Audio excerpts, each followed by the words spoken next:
Testing. Guten Abend zusammen. Bonsoir. Buenas tardes. Buonasera. Good evening, everybody. Welcome. I'm Sandy Gardner. And I'm Ben Lesnick. We are just going to do a little impromptu cosplay competition to start. Could I have all the cosplay guys up here, please?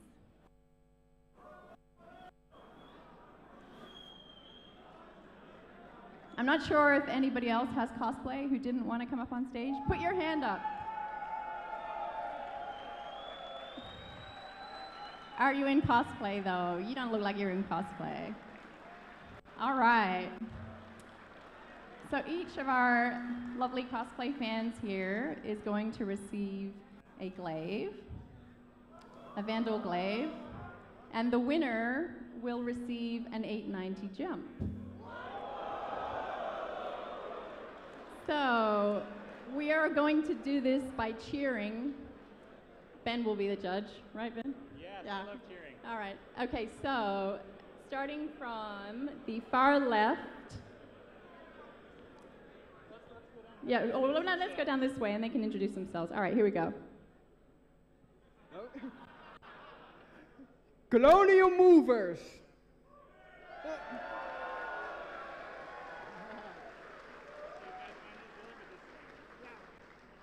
Yeah, Colonial Movers and...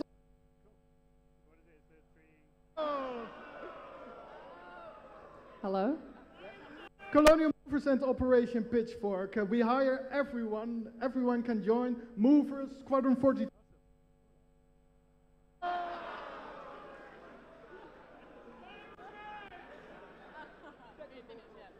we're gonna let you choose. Yeah. Even if we lose our voice, we still be there. All right, give it up.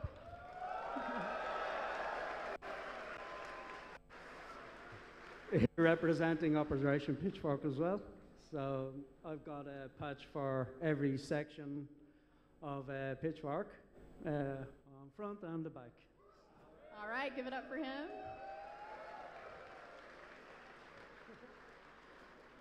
Well, I'm not representing something special, but I just love Star Citizen, and I hope you too.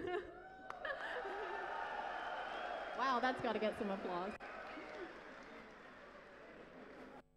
We are representing Buccaneers Den Multigaming. We're a org which features bounty hunting, piracy, and smuggling. And we're still recruiting, so swashbucklers, landlubbers, get down on your knees or leave your cut wide open. All right, guys, let's move on this way.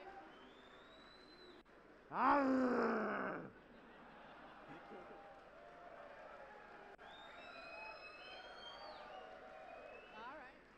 I'm from the biggest German community, Star Citizen, the Cartel, and we hire everything for exploration, for the squadron, for the exploration and for trading. So come join us.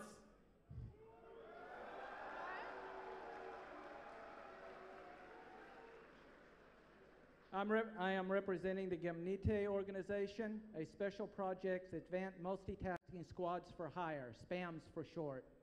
I saw those other spam guys. I'm watching you.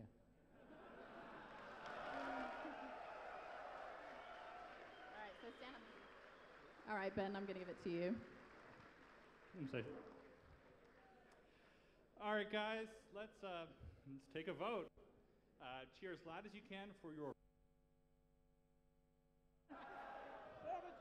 That was James' fault. Number one.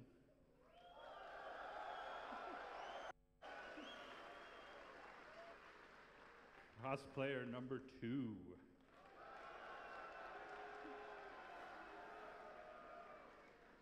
Cosplayer number 3.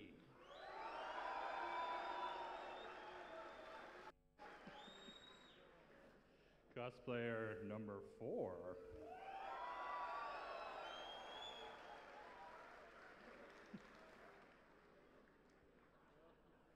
Number 5.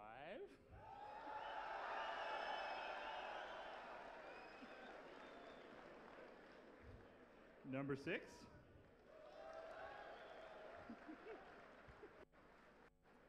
Number 7.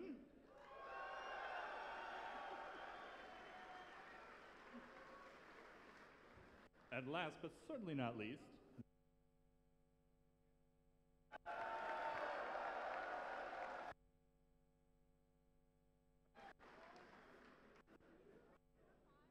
what's that? It's maybe between 3, 4, and 5. 3, 4, in that order? I don't, it's up to you. Okay. But I'm wondering whether we should have the blue All right. come in. Well, and play. I've discussed it with the judges. Number 3 winner.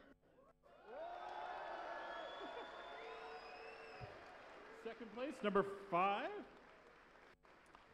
And third place.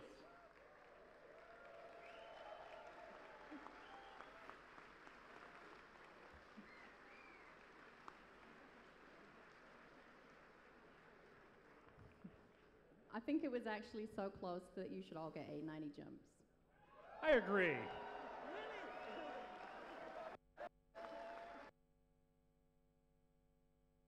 But, you know, thank you guys for your passion for Star Citizen. This stuff is just incredible. I don't know how to microphone. I don't, that goes for all of you out there. Thank you so much for coming out here tonight. You're just an incredible group of people. We're going to have some amazing stuff to do very soon. We apologize for the heat. Unfortunately, we don't control this universe, but we're building one we do. All right. Thanks, guys. So I guess. Well, let's do this one. Here. Do you want to go away with them? All right. So now our cosplay guys can. Yes, we need to get your. That's polite for get out of here. Thank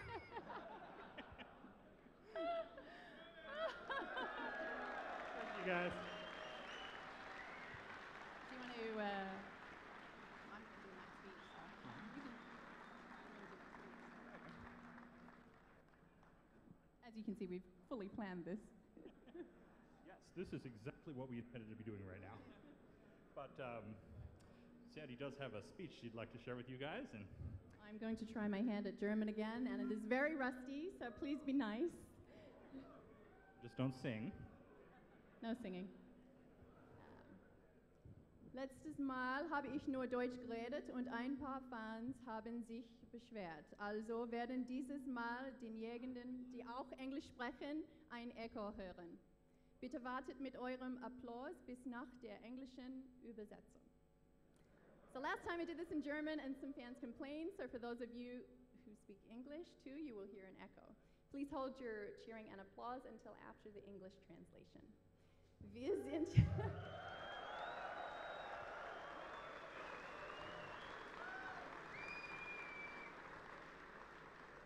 Take that, English speakers. You know what? While you're here, you could do the English. Oh, okay. Yeah. All right, so wir sind jetzt zum 3. Mal hier und es ist toll, so viele bekannte Geschichten zu sehen. Gesichter! Oh my gosh. I know, Geschichte is a story, I do know. Okay, here we go. Oh, it's this one. All right. Let's see here. Our third time here, and it's been great to see a lot of familiar faces. I'm sure there's a lot of familiar faces on the live stream too. Welcome! Wait, what? Ich?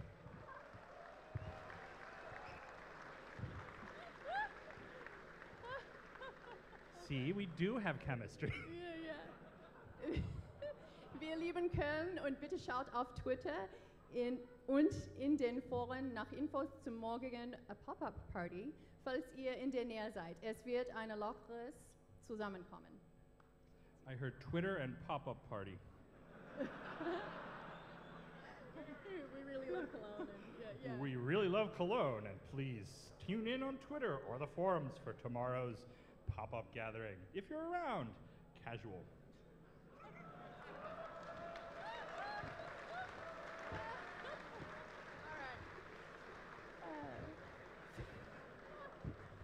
Vielen Dank auch an die Freiwilligen. Wir würden das ohne euch nicht schaffen. Und Zumindest meine Füße sind sehr dankbar für die ganze Hilfe auf dem Showfloor. And I'm going to say that in English because it would be weird for Ben to say that. Thank you so much to all our volunteers. We couldn't do this without you, and I certainly know that my feet are grateful for the help on the show floor.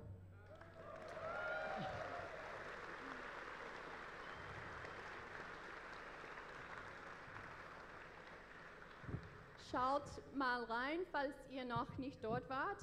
Ein kleiner Stand, der ziemlich belagert ist in Halle 10.1 A33. So stop by if you haven't already. We're in a small booth, hall 10.1 A33, and it has been nonstop busy. Es ist nur ein kleiner Stand, da wir das Geld lieber für die Entwicklung ausgeben. Nächstes Jahr könnten wir ja vielleicht für einen größeren Stand crowdfunden.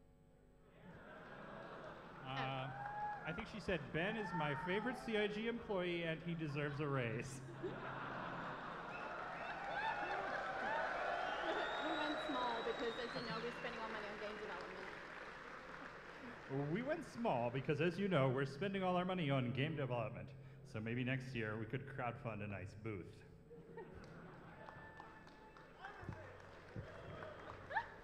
Wir danken auch unseren Partnern Scitech, Intel, Falcon Northwest und AMD, von denen wir ein paar nette Mitbringsel und später in der Show noch eine Überraschung haben. Thanks to our partners, Scitech, Intel, Falcon Northwest, and AMD, we have some fun giveaways and a surprise to show you later tonight.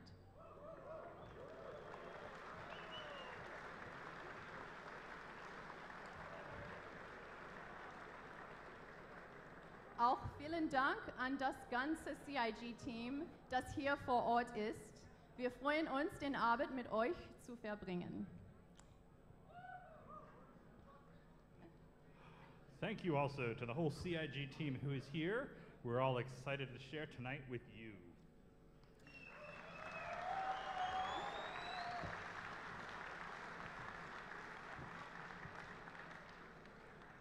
Wir haben sehr schwer gearbeitet, nicht nur für heute Abend, sondern auch für den Rest des Spiels. Daher bitte ich um einen tosenden Applaus für alle Mitarbeiter in allen unseren Studios.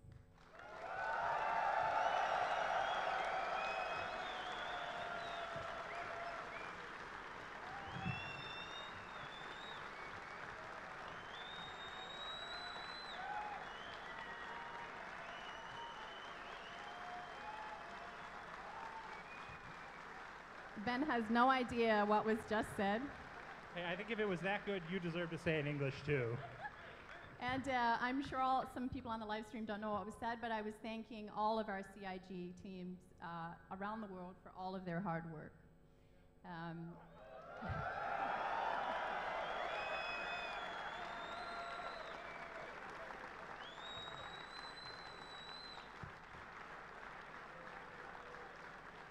Ein besonderer Dank geht im Namen unseres Teams an Chris Roberts und all unsere Fans, die das alles hier ermöglichen. Last but not least, I would like to thank Chris Roberts and all of our fans on behalf of our team for making this possible.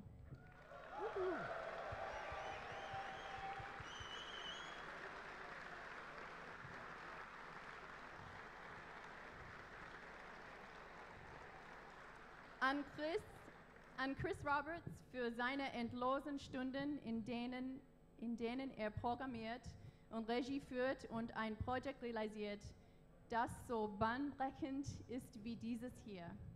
Und an die Fans überall in der Welt, die mit uns diesen Traum verwirklichen, indem sie Star Citizen unterstützen. For countless hours that Chris has been coding and directing and realizing on a project as groundbreaking as this, and to all of our fans around the world who are making this dream possible by supporting Star Citizen. And you can say without further ado. Well, first I'm going to add one more person to that list. Thank you, Sandy. Nobody works as hard as Sandy Gardner. So thank you also. And without further ado, the man himself, We Mr. hope. Chris Roberts.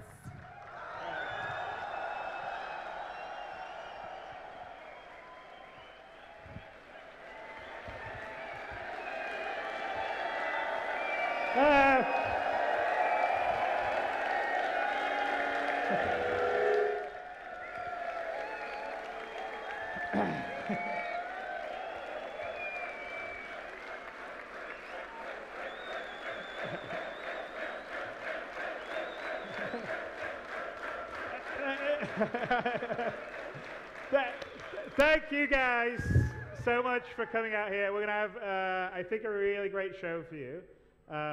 Fingers crossed.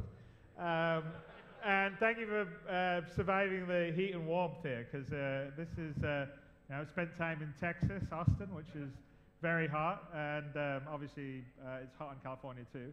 And I would say this is pretty much about as hot as I've ever been in here. So thank you for being packed and surviving. I hope we've got a very good show for you here.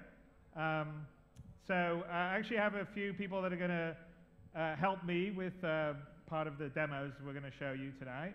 So I'm going to bring up some of the group here. So here we come. There's someone that I occasionally call my brother, Aaron.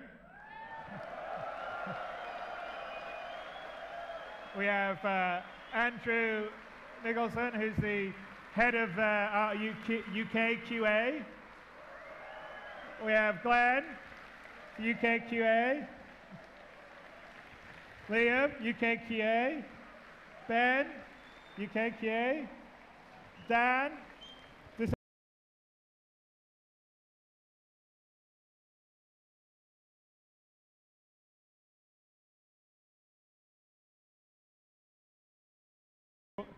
he's getting beer, all right. And we have Paul Rendell, who's our lead engineer, who's getting beer. So he'll be here very soon. So if you guys take a seat, and hopefully Paul will be up here in a second. Here he comes. And here's Paul Rendell, who needed a beer.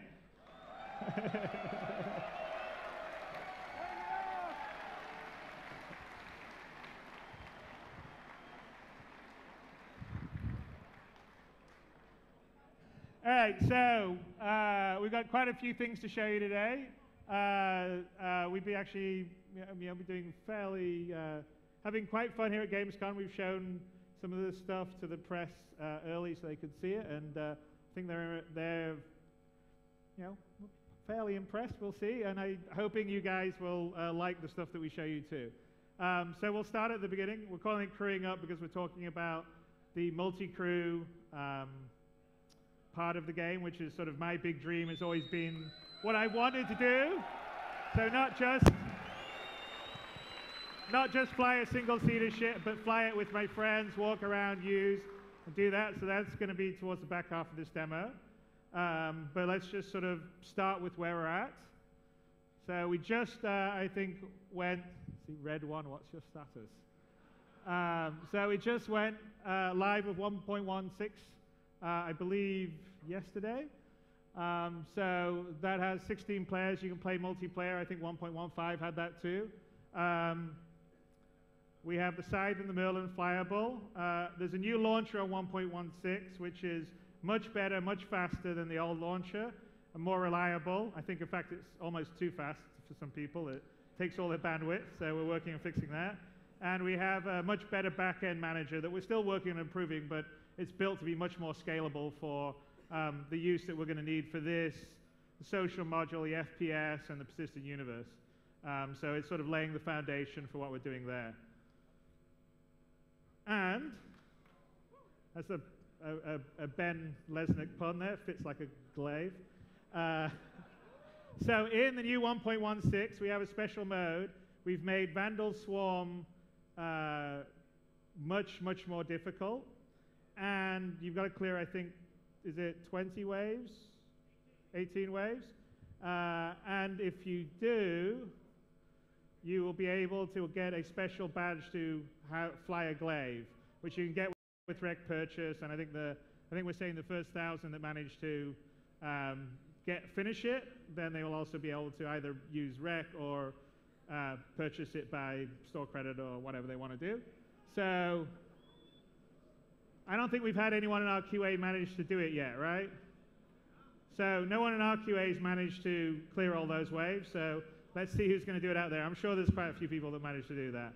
But it's kind of a fun little competition we decided to do with it. So it's a little bit of a surprise for you. We are going to be releasing the social module expansion this month. So this is going to come out.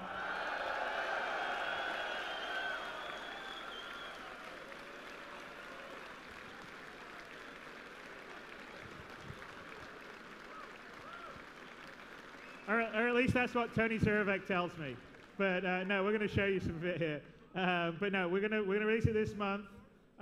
It's sort of the very basic start of it, but it's going to allow you to leave your hangar, walk around our first planet-side environment, which is ArcCorp on Stanton 4, I think, and interact, move around there, and actually meet up with other people. So I think we're looking to support at least 20 players moving around the ArcCorp environment, and it's your first sort of step into the larger persistent universe world. So we'll sort of show it very quickly here. I know. Jared, switch to the, you should have stayed on the other screen.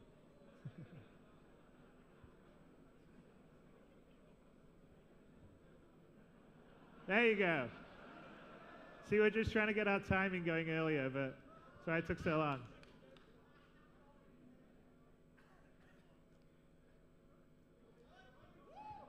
What's that? Yeah, you like loading screens?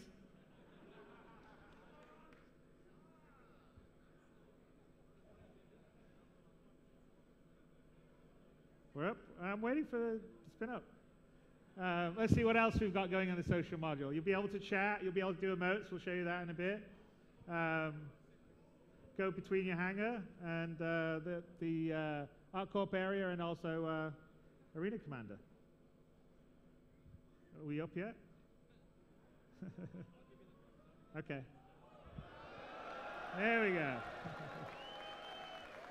So here we are. This is in the elevator that you would take up from your hangar, and where we start is, which everyone will be able to do in a couple of weeks, we'll be in the customs area of ArcCorp.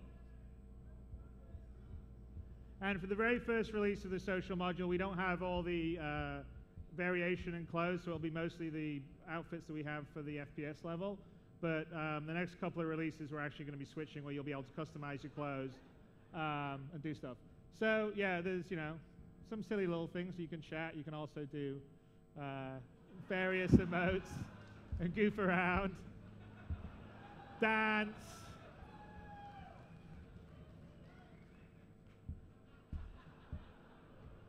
So, all right, so let's, you can chat, do emotes. Let's head in and just do a bit of sightseeing.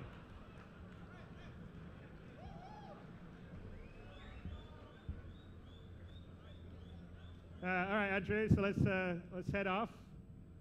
So I think Andrew just stepped through sort of where the customs entry would be when you actually, Andrew, if we go back out, let's just go and take a look at where the landing pad is so people can know where we're coming from. So stay with red one, Jared, please. So we just go back over here. Out there is in the final game, when you're landing in the persistent universe, you would land out here. You would come in here. This is the customs area, and then we would head through the sort of security or whatever you want to call it, sort of customs immigration, which is through here, which normally, depending on the environment, it would sort of determine whether you were wanted or not wanted. So if this is a lawful UEE area, if you're an outlaw, they probably wouldn't let you come in or land. Maybe they would. It sort of depends on where you're going. Also, if you weren't allowed to bring weapons in, this is where you would have to sort of leave and deposit them, or leave them back on your ship. And then you would go out here into ArcCorp. So here we are. Hey, and Jared, just stay with red one, please. Don't switch. So here we are. We're in the main plaza of Area 18. I think if you, Andrew, is anyone right near you? You could probably just show them the AR where they can sort of see the names of the other people over them if you want to do the AR on it. So you can switch AR on. You'll be able to use MobiGlass and Laterburn, so that's how you can sort of know who the various people are. These are all our various sort of demo accounts for this. And let's head off to, let's go to Cubby Blast. So we'll sort of do a quick tour of the different locations. So these are all sort of the basic shop types that you're going to encounter in the persistent universe. Most of them are represented here in ArtCorp. There'll be obviously very different looks and styles, different brands, different shops. This is Cubby Blast, where you would come to buy your personal weapons. Again, you'll be able to put your AR on, see the different items, transact and buy through your MobiGlass. In V0, you won't be able to buy and sell. I think our V1 or V2 release of the social module persistent universe will have persistence in the background database. So we need to shift. So right now, when you go into the hangar and you go into Arena Commander, it populates your ships based on what's on your web account. But for a proper, full sort of online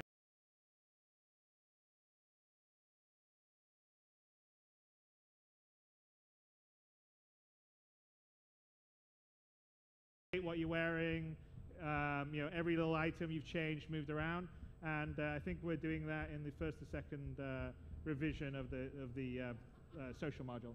Okay, so let's head out and look at a few other places. Across the way is the medical unit.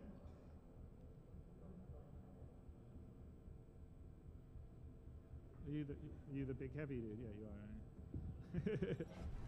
So this is essentially the kind of place that you would come. So if you got killed in space, or you would recover in a recovery room in here and come out. This is also where you can come to buy various sort of medical healing devices. So stim packs, med packs, all the sort of things you would need if you got into FPS combat, boarding a ship out in the persistent universe of the world. And in the sort of V1 of the social module, which is the next release after this one, there'll be a whole bunch of AI moving around, going about their schedules. In this first release, it will just be other players and you sort of playing around with the environment.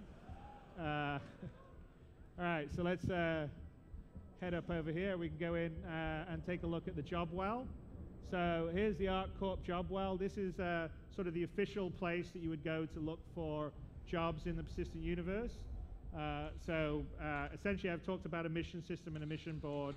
This is sort of the official place for that, where people will put up jobs to haul cargo from, say, ArtCorp to another planet, or be an escort for a cargo run, or have a mercenary assignment, or basically look for bounty hunter assignments, or generally what's happened.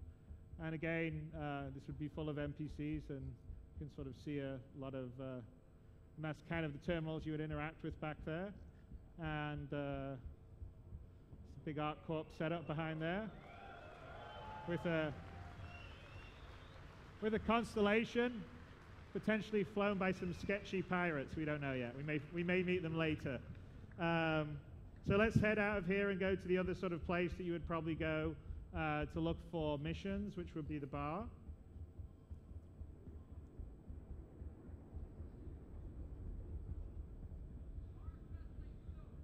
Yeah, I know. It's definitely the best place to go. I won't mind a drink right now, actually. So here we are. This is the G-Lock bar, and again, most of our locations, depending on where you are, we have actually quite a few planet-side environments that we've built.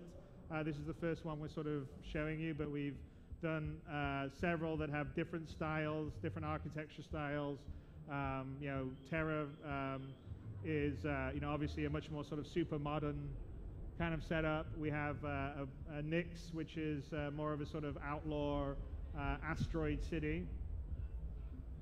Yeah, we can do some dancing. Dance.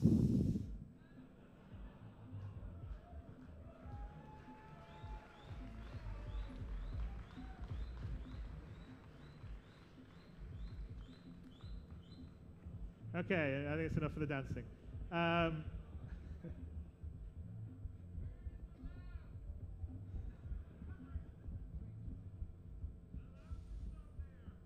right. And then if we go out we go down the yeah, exactly. So, and there's also going to be other areas to sort of explore in most of our planet-side environments. So this is an example of sort of like a back alleyway, and we're sort of going to have areas that, even though we may not have PvP combat down on the planet-side environments, we'll definitely have some level of PvE interaction. So you could go down the back, you could go down the back alleyway, and you could get mugged perhaps, or this is like, here's the incinerator for the sort of ArcCorp area. So potentially you could do some shady deals back here, or they could be fairly dangerous, or you go around here, there's sort of like a kind of backdoor, I don't know whether you want to call it a speakeasy, but it'd be somewhere you would go to get sort of more gray missions, let's put it that way, down that way. So let's go up the stairs here to sort of show the rest of the location.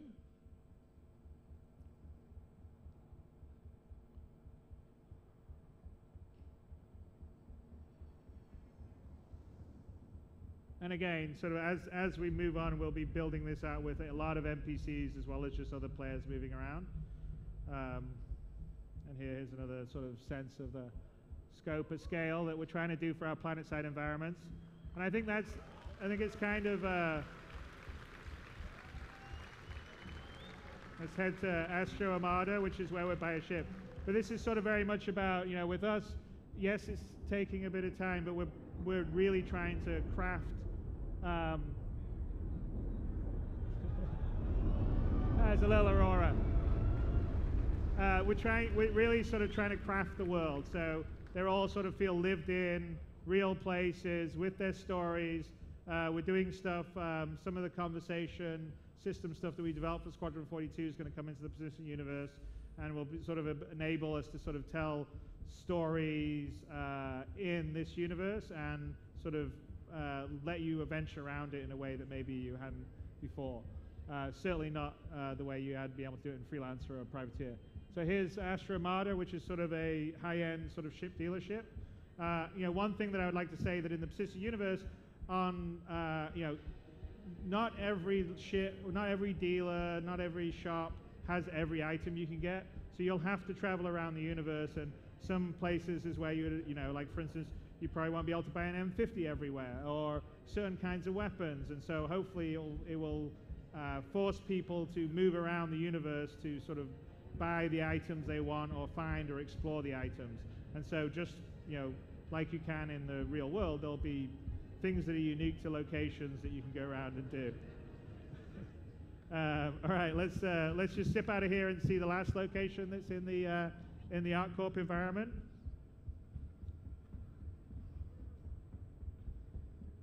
There we go.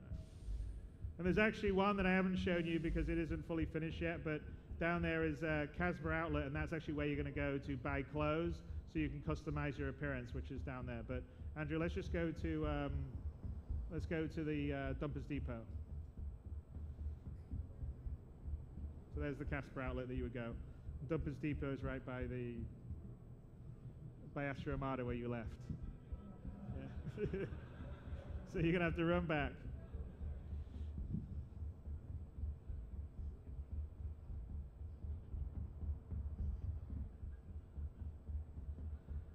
Lots of running. But generally the idea is obviously that you wouldn't just be running around to locations, we're just trying to show you everything.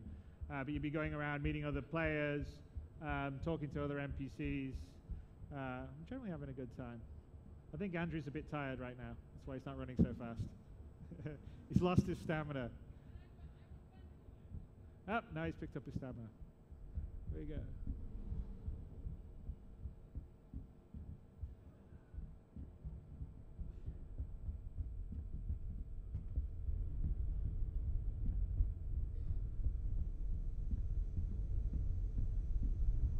And so this is Dumpers Depot, would be the place on ArcCorp you would come to buy ship items, which you can sort of see to the left. Andrew moves to there. There'll be all the ship items you can see out there. You'd buy them with the terminal over here, and then you can also have your ship repaired, which is sort of what's happening back there with the Hornet in the background. Okay, so that's sort of a brief tour of the ArcCorp environment. So let's go on to back to the presentation, guys. There we go. So anyway, that's the social module for you on the ArtCorp demo that we gave you. So that's going to be the end of this month. Star Marine will be hopefully the end of next month. I know it's a little longer than I said a few weeks ago. I'm going to show you part of it now. We've sort of been consistently doing animation. So our biggest issue with Star Marine is getting the first-person and third-person animations to work seamlessly. So I'll show you some stuff here that I think looks really quite good. But the big challenge, and I think this has sort of been talked about a lot, is for us, we can't cheat. So a lot of first-person shooters are only in first-person mode, so you can sort of have the hands around the camera here. And if you sort of look at something like Call of Duty, when you're actually interacting with the environment in the first person, you see all these really great animations, but it's all specifically designed with sort of a fake first-person view. And if you notice when you go into the multiplayer version of Call of Duty and you see the other players running around, you don't nearly have the same fluidity of animation that, say, the AI does in the single-player mode. And the other players don't really interact with the environment the same way that you would do in sort of the first-person sort of kind of roller coaster sequences that happen in, say, Call of Duty. And so for us, the problem is not so much the FPS, because we could sort of do the same kind of things, but in the full persistent universe, you can be flying a ship and having someone sit right next to you, and he's got his hands on the controls, interacting with the panels, interacting with the environment, and so you will always see other players in third person, even if you only are in first person, interacting with the environment. So that basically means that we have to make third person and first person all sort of work from the same base, which is the most difficult thing to sort of do in first person games. People will tell, lots of first person developers will say that. Arma 3 does unify the two of them, and we are unifying them, so we're pretty confident that we're going to make it work, but it is taking a little longer, and the last sort of stage is we're sort of retrofitting the skeleton to do a little bit better in terms of the ragdoll physics, which unfortunately when we retrofit the skeleton, it means we have to retarget the animations. We have about 3,000 animations, so it takes a little bit of time. Having said all that, I think it's going to look, already looks great, and I think ultimately it's going to be work really well and be fun, and it is foundational in the game. So the social module I just showed you, in fact, I actually should have done it. We should have just put a loadout, but you can actually switch to a full FPS loadout and have a gun and shoot other people in it, because everything, when you're running around, there's no difference in our code base. It is the same code base. So all the stuff you're seeing, the social stuff you're seeing, the FPS you're seeing will all be in multi-crew that we're releasing a little later on. So here we are. We're just going to go to FPS, show around. I got 6 of the guys here. And I'm going to, hopefully Jared's going to cut around and make it slightly interesting. We'll see.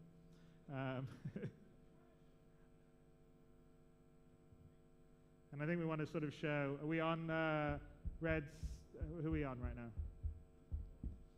Red 1. Okay. You wanted to go show a little bit of the animation on the back there before we get into some combat? Andrew? So I'll just have Andrew pop out to third person view.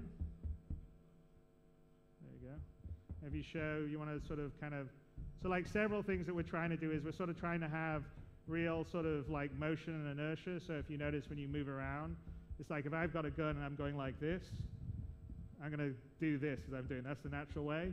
And if you're going to shoot, you always should have to be like that. So because if you sort of start to shoot like this, you're going to lose your balance. So we're trying to model that with this, and we have a sort of, hopefully a fluidity of animation that you don't normally see. I mean, you certainly don't do it most of the time in a first-person shooter because you don't have to worry about the animation, but these are all things that we're working on to make the experience sort of realistic and also look cool when other people are doing it, and we're also sort of focusing on making the combat more tactical if we possibly can, because in the persistent universe, Star Marine is going to be sort of like like Arena Commander, where it's sort of a bit simpler shooter. You can respawn, but in the actual combat mechanics in the persistent universe, you aren't going to be able to respawn. You're sort of going to start back on whatever planet you were last on.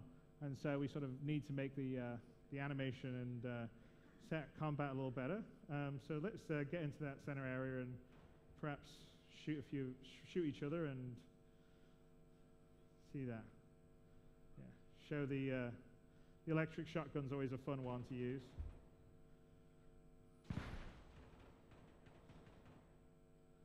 There you are, it's the electric shotgun.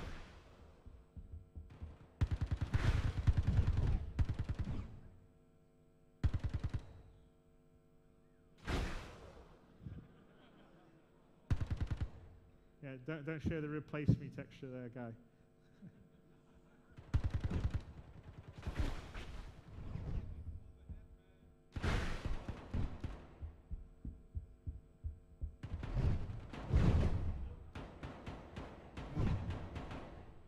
So some of the things that we're still working on is the sort of the fidelity of the hits, when you can feel you can get hit, the animation for that. So we don't have that in yet, so you should be able to feel the impacts. Also, we have specific limb damage, so you can be wounded in your leg and you'll limp around, or you can have your arm shot and then you can only use one-handed weapon instead of a two-handed weapon.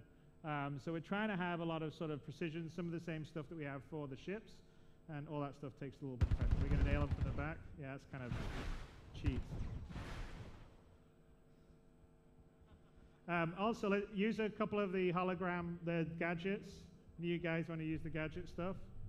It should be, use G as a, I think would be,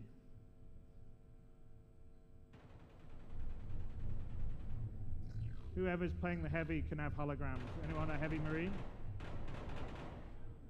Aaron, you're heavy. If you hit G, it should deploy a hologram. I think there's, oh, someone just got shot. So who, on red, can you go to red 4, Jared? Oh, Aaron's dead, sorry. Right, I was trying to show some gadgets. So the heavy marine's got the hologram gadget, which is G. Yeah, who's got a heavy marine? If not, there you go. That sounded like someone did something. It's a shield, so that's the shield gadget you can do for deployable cover.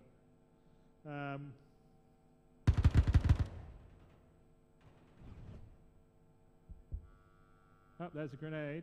Ooh, you almost got him. Yeah, if you use G, Aaron, you can have G will use a hologram if you're the heavy marine. You're dead again? All right.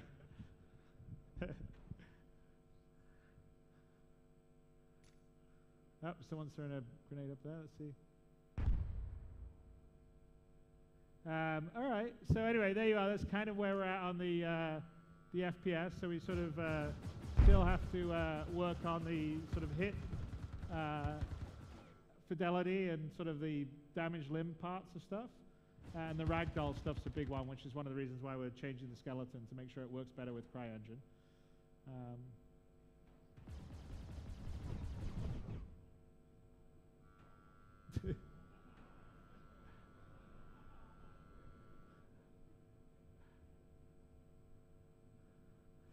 But all right, okay. I think we'll move on. I just wanted to show you guys like a bit of an update, show you what it looks like, show sort of kind of where the animations and the visuals are, which I think are pretty good looking. And then yeah, we're currently in the process of sort of fine-tuning all the death and the hit stuff and some of the kind of playability stuff. So let's move on to the rest of the presentation, since we're not really doing a team one here. All right, okay, so that's Marine Commander. Just to show you, basically, to show you it's not cancelled, that it's in development and exists, and it's all same part of the systems that we're using.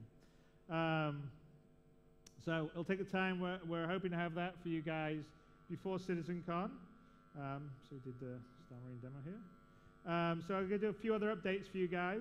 So on the ship pipeline, we've sort of had a new initiative where we're sort of refocusing to get all the ships to you guys as soon as possible, especially the ships we had available in the early part of the campaign. So things like the Caterpillar and the Banu Merchantman and all that sort of stuff we want to get out to you guys as soon as possible and some new stuff. So towards the back half of this year, you'll start to see stuff arriving in the hangar and then in space. And hopefully there'll be new cool things to fly around with and play with. The US side is going to focus on Origin, Drake, and the Misk ships, and the UK side is focusing on the Aegeus and the Anvil ships. And I actually think that's not 100% correct, because the UK is also focusing on Misk, but I will have to change that. Squadron 42, we're going to talk more about this at CitizenCon and show you some stuff. We finished the performance capture shoot for it, which was 3.5 months. It was a longer shoot than I've done on any movie I've done, and it's going to be awesome. It's going to be fantastic. I'm super excited. I mean, that in itself is going to be a whole massive game. Foundry 42 is working really, really hard on the environment, ships, sounds, and the stuff that I'm seeing is great. And everything that we're doing for Star Marine and Arena Commander, which is sort of the space simulation side, and Star Marine is obviously on the foot simulation, is all going into Squadron 42. So it's sort of all the pieces of the technology we're building help make Squadron 42 at the level that we're going to do it. At the CIG Santa Monica, we're doing the design and programming for Arena Commander and sort of the space simulation side of the game. We're doing the writing and lore. It's where Dave and Will are based. The ship pipeline, we have I think about 6 or 7 artists that work on the ships there, as well as several artists in Austin that work on it. And we do the community and marketing. In Austin, we're doing the Persistent Universe core stuff. We have other people working on the Persistent Universe, like Behavior. Also, we have people in the UK working on stuff as well. And obviously the space simulation stuff, which also works in the Persistent Universe, is done by several studios. The LA studio and the UK studio. We do it's the head of our IT and networking. We do the game support in Austin. It's our US QA base, and it's where we do our PR, because that's where David Swafford is based. Foundry 42 in the UK, working on Squadron. There's quite a lot of them, as you can see. Squadron 42, they're working on the space simulation Arena Commander side. Also the ship pipeline that we've talked about. All audio's pretty much done in the UK, except for Jason Cobb, who's one of our audio engineers in Austin. And we do customer service in Foundry 42, as well as the customer service that we do in the LA office. And then our new German office, which there's a few people here from the German office. One, Dan, who's a good designer. And they're sort of the new addition to the family. It's an incredibly talented group. Our core engine work has been done there. We actually are lucky enough to have some of the people that built CryEngine in the very first place, and they've been fairly instrumental in helping us do some of the stuff that I'm just about to show you. And so we're really happy to have them on board.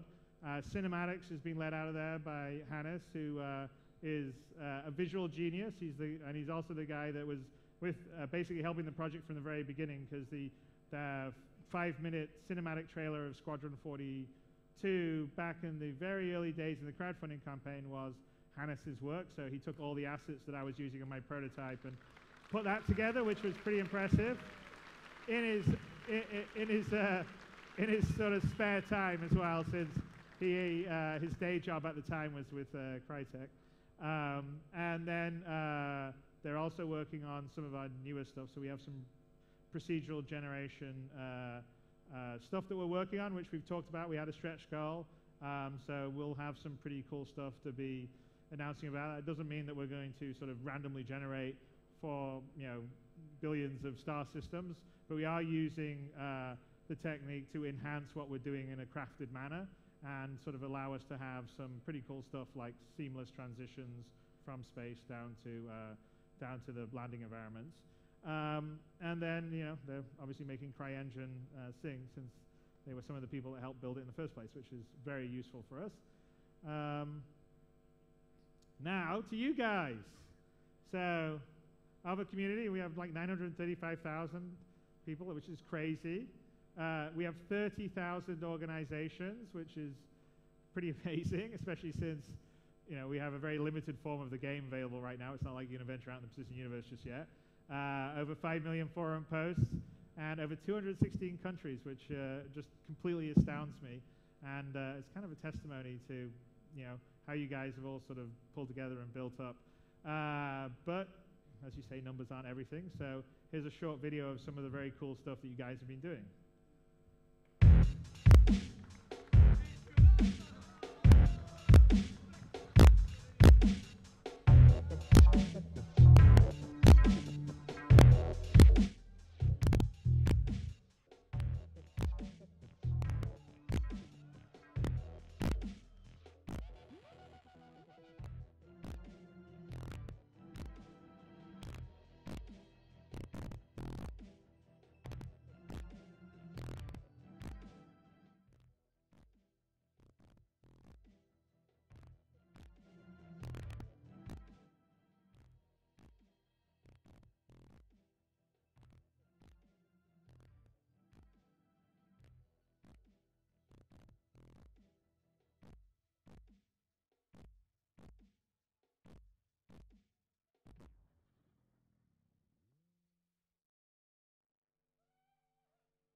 And I think that comic book we're giving you guys in a pretty cool poster at the end of this event. So yeah, it's pretty amazing what everyone creates out there. And long term, I think we really want to sort of focus on creating tools to help you guys do more of that. Short term, here's some newer community stuff that we're going to roll out. So the Community Hub, which is, well, we'll have a video to explain it. But it's a whole center place for the community to put their content up, sort of discuss it, upvote it. I'm not going to say downvote, but it's a place for everyone to sort of come together and display and congregate. And then the Issues Council is we've been working on a system to enable everyone that's been doing such a great job in playing the early builds and giving feedback to do it in a sort of more focused manner, so we can sort of distill it down and communicate it back to QA, and then we can get it fixed in the game easier. And we're also going to be doing ship and stretch goal status pages. So here's a short video from Turbulent that sort of explains the Community Hub and the Issues Council. Greetings, Star Citizens. My name is Ken Wang, and I'm a Senior Project Manager at Turbulent. Today, we'd like to give you a sneak preview of some features that will benefit you, the community. The Issue Council and Community Hub. The Issue Council is a groundbreaking, crowdsourced approach to evaluating and validating bug reports. Not only do you contribute your own bug reports, but also you can evaluate other people's bugs and vote on them. You help decide which bugs will be fixed. There are three main phases to using the Issue Council: contribute, prioritize, and resolve. When you find a bug in the game, simply visit the Issue Council and click on the Add Report button. We want to provide the developers with as much relevant information as we can about the bug, so we ask you for your gaming computer specs as well as detailed steps to reproduce and expected result. You can also contribute to the Issue Council by reviewing and confirming other members' bug reports. You can indicate whether you were able to reproduce the bug, or if the bug is invalid or a duplicate. Bugs must be triaged and confirmed by the community before they can be voted on and acknowledged by CIG. The community can discuss bugs in the contributions section at the bottom. You can prioritize bug reports by upvoting or downvoting them. Voting on confirmed bugs will result in an overall community rating that is imported automatically into CIG's bug tracking system. Once a bug report receives a certain number of reproductions, it will become acknowledged by a CIG developer. At that point, CIG will handle the bug report in their own internal bug tracking software. If a bug report does not receive enough reproductions, it will die. So community involvement is critical to the process. With the Issue Council, our goal is to involve the community even more deeply into the game's development process. Another benefit is that only valid reports will pass through to CIG, thus making the QA process more cost-effective. Next up, the Community Hub. With the Community Hub, any backer will be able to contribute their own content to our website. The Citizen Spotlight section contains your contributions of in-game screenshots, videos, and fan art. The Deep Space Radar section is your one-stop shop of links from anywhere around the verse. Any interesting links pertaining to Star Citizen can be submitted to Deep Space Radar. Finally, you can submit your podcast feed URL or live stream feed by connecting to Twitch directly from our site. All of your contributions will then be able to be upvoted and commented on by the Star Citizen community in the race for the coolest content. The Community Hub is your page. We're really excited to be launching the Issue Council and Community Hub. These are both social tools, and we can't wait to see what you will do with them. See you around the verse.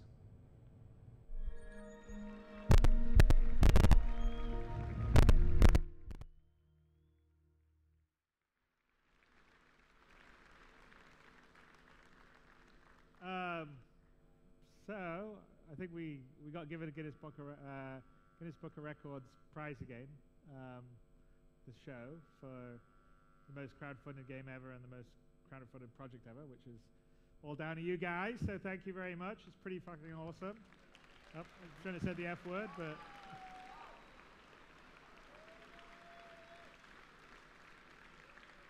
So there we go. Okay, you're going. So if you want to say something, Stephen, it's all yours, okay, sir. Well, I apologise for not wearing an official Guinness World Records jacket, which I should be. But you look like a rock star there wearing yeah, that's right, yeah, just in case anyway. But yeah, well, it's a fantastic record. It's pleased to sort of congratulate you guys for having the most crowdfunded video game as of 29th of July, which I really I'm getting the number completely wrong.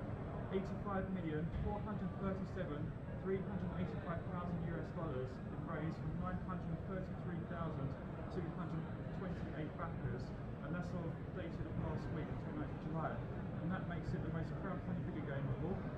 It's not just the most crowdfunded video game of all, even better than that, it's actually the most crowdfunded project of all time, of any kind, which is absolutely incredible. So massively achievement, and also the figure's going to keep on going up and going up as well. So, yeah, we still got a bit of time left. So I imagine when we update this record, it'll be the figure will be. I can't even bear to think what it might be, but yeah. Congratulations, that's a brilliant. Nice work, guys. Thank you. And also the game looks amazing as well. We're looking forward to playing very much. Oh yeah, it was a bit rough on our very first demo today. Right. It's going to be very cool. You're going to come to are you here on Friday? No, unfortunately not. I'm flying back tomorrow. Okay, yeah, we have a big event where we're showing off the full demo on Friday. This is sort of the early build of the multi-crew. There wasn't editing done here, I think. Yeah, no, it's cool. Big ships flying around. Okay, I'm going to move on that one. And I think we also got something from DualShock, as we sort of, as I was saying, we were showing the demo that we're going to show you right now, although none of the press actually saw the full demo. But that's very nice. DualShock gave us a best of PC game here at Gamescom. Okay, so before, because I'm such a tease on the demo stuff, we're just going to talk a little bit about modular stuff, because we talked about how we wanted to make the ships more modular so you can customize them. So we've sort of had a whole internal kind of redesign process where we're trying to figure out how we can do the different modular components in some of the bigger ships, and then also how we can deal with the components in a more rational manner, because obviously everyone, as I can always see in every forum debate, every time we sort of release ships with stats and different sizes of weapons, it kind of all gets a bit crazy because we have such a wide variety of ships. You want to switch out your Cutlass with a dropship module or medical module, or Retaliator that transports passengers, Constellation of the medical bay. That's kind of all the stuff that we're doing to allow you to do more customization to your ship beyond just changing out, say, weapons or shields or thrusters. Component parts is what I talked about, trying to be logical now. So we're keeping for the internal components 4 different classes instead of having all these different sizes. So we have light, medium, heavy, and capital. So obviously those are for the different sizes of ships. So capital ships, something like, would be an Idris, or a bigger, a light would be a sort of Gladius. A heavy or a medium would be sort of the multi-crew ships on the various sizes. We have obviously more sizes on weapons because there's quite a lot of different weapons we have.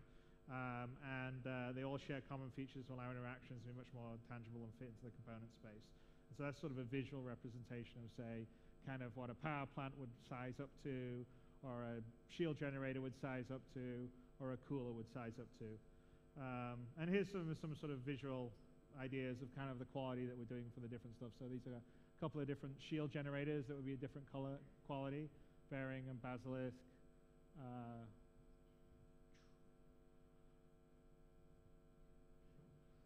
Power plants, which would be Aegeus and A&R, and the coolers, which is the Wen Castle stuff. So they're all going to be quite nice and cool and pretty, and be, I think, a bit more rational than what we've done before. And we're trying to actually get more variation in sort of the parts you can use it.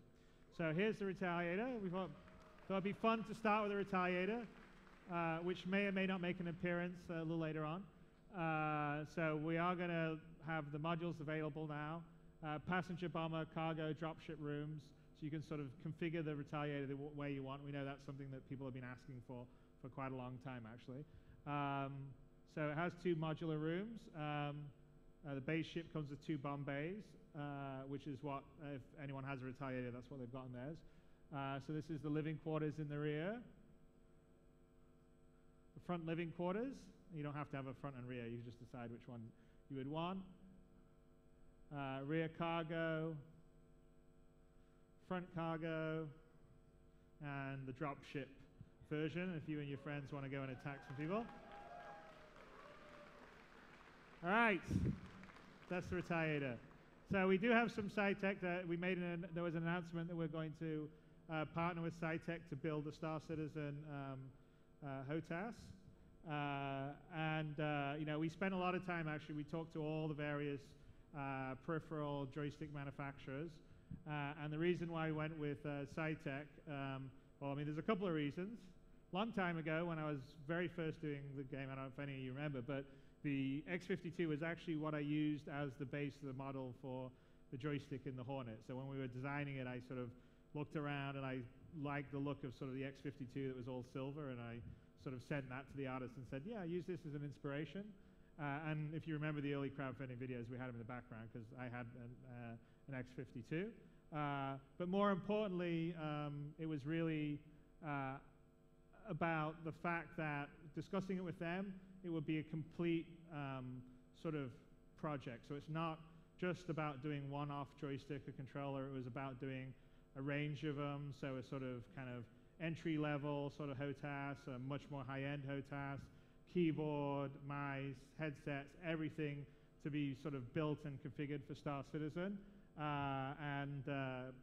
You know, I think it's the right one. We spent a lot of time talking to the various people, and SciTech was definitely the company that was most willing to sort of style and theme it in the style that we wanted, and also most willing to change and work with us. So we actually have spent a fair amount of time in the UK office working with SciTech, having a prototype stick, which we will be showing you here.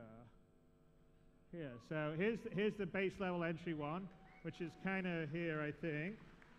So we can bring up a camera if you have on it.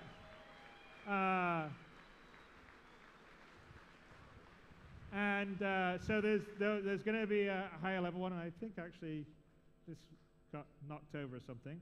But so one thing to point out on it, if you notice, because everyone debates whether, you know, it sucks because mice can aim better.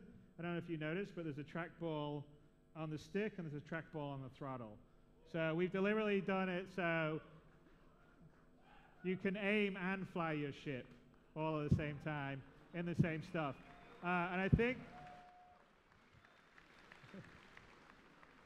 so here we'll go on, I'll just pop on back to the presentation slide. So the other thing that's cool is that we're going to be styling them. And these are actually all going to be fairly, these are the sort of entry-level ones. And just one other thing that I kind of want to note is that the throttle and the stick is going to be detachable. So if you can see, you can set that up. So when we were talking about modular, we were being serious in more than one way. And this is like one of the big reasons why we thought Cytec will be a perfect partner, is because they were willing to not just be about the joystick. We're like, we want everything to be in this world, and yes, we want to have our keyboard and our joystick and all the rest of the stuff. So I think you know, that's a nice setup. I like that. Here's the next one. So that would be the sort of entry level. I think Cytec's going for a $149 level, the previous one. This is obviously the much higher end one to compete with the very high end sort of Thrustmaster and the X65 level sticks. So this is going to be, you know, quality level, base the X65, die-cast metal chassis, again, trackballs, analog sticks, and a touch screen on the front, which you can see this whole OLED touch screen sitting right there.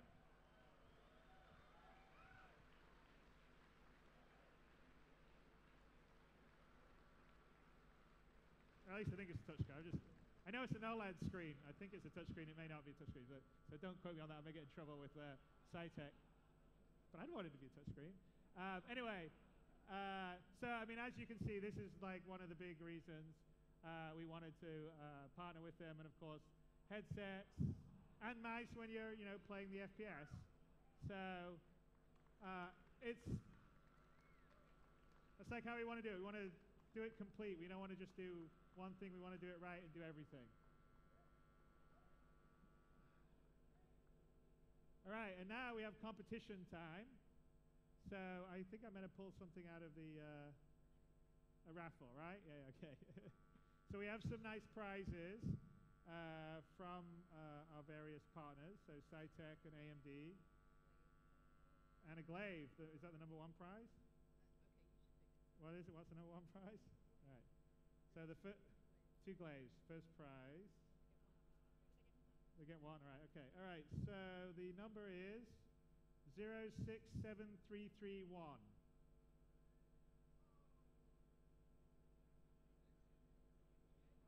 So 067331.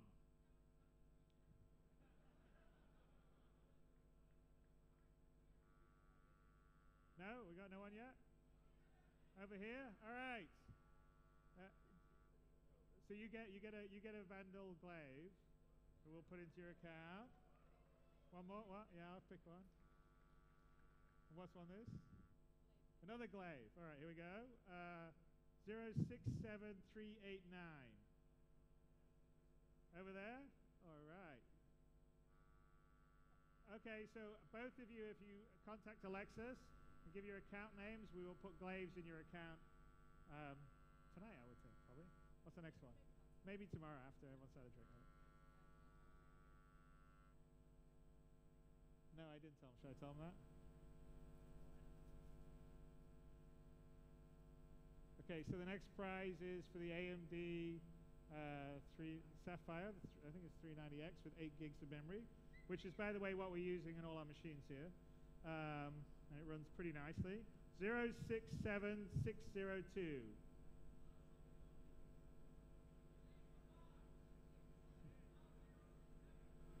Zero 067602.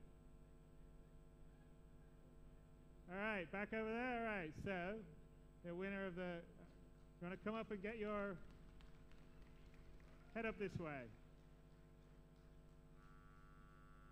And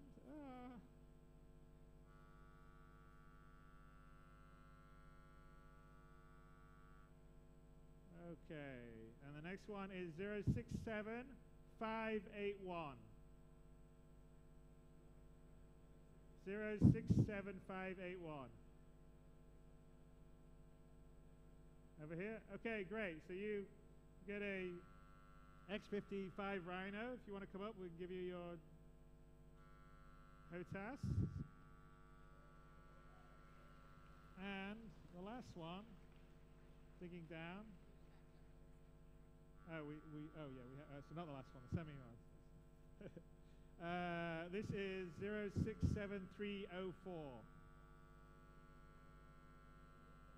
067304.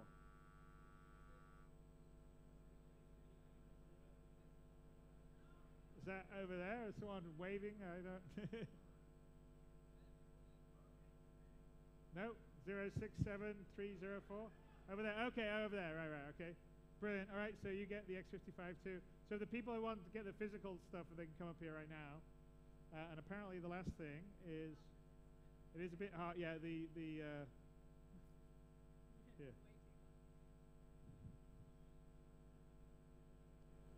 So the last prize is.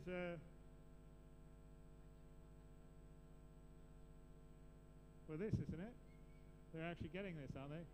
So this is a unique prototype track jacket with a hood that will not be on any other track jackets, as worn by me in Time for the Channel.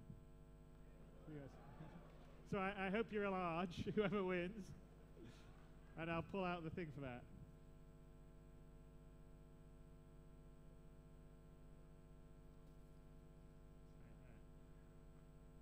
All right, here we go. And that is 067588. I know you're all excited to win my prototype track jacket. 067588. Over there? All right. Congratulations. Come down.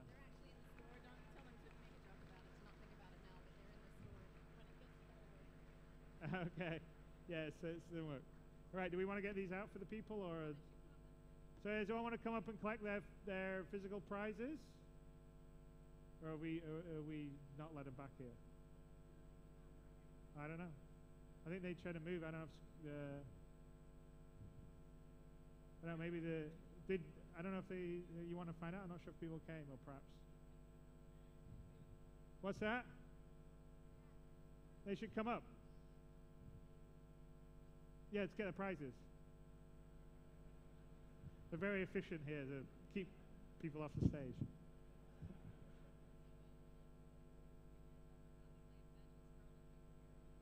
I don't know what happened. What we doing on the glaive patches? I don't know. I thought anyone that finishes gets a glaive patch. So.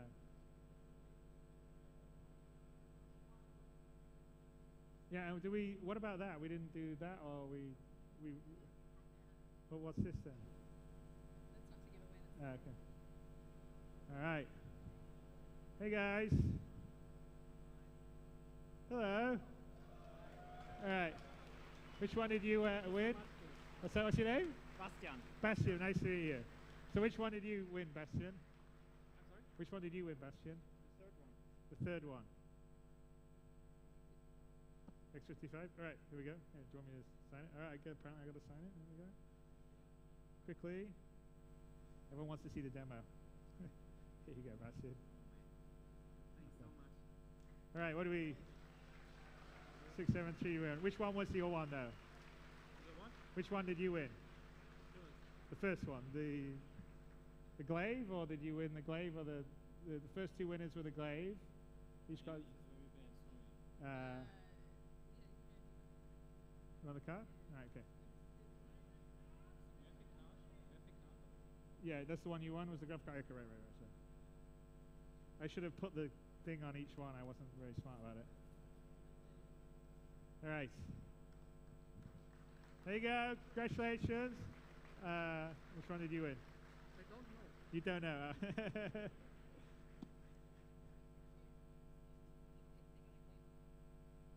Okay. Well, no, I just want to make sure because we got everyone here. So, okay, we'll do deduction here. What did you guys? Which ones did you win? I got your jacket.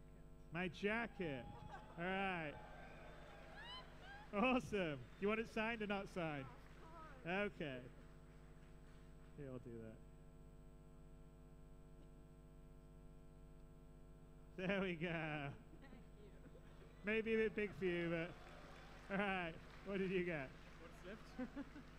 No, I know, but which one when you were The second one after the glaive. okay, okay, right, here we go. All right. I really did a really bad job of that, actually. Sorry about that, folks. Should have put the numbers on each one of them. Okay, there you go.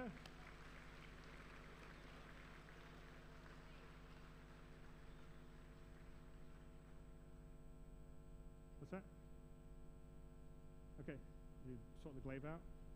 Okay, and I think I also should announce that on the competition, everyone here that's at the event, if you finish the 18 levels, you will get the badge for the glaive, even if you're not the first 1,000, because we don't want to disadvantage anyone here that isn't able to play it because the competition went live as we did that. So when you finish it, you get to do it.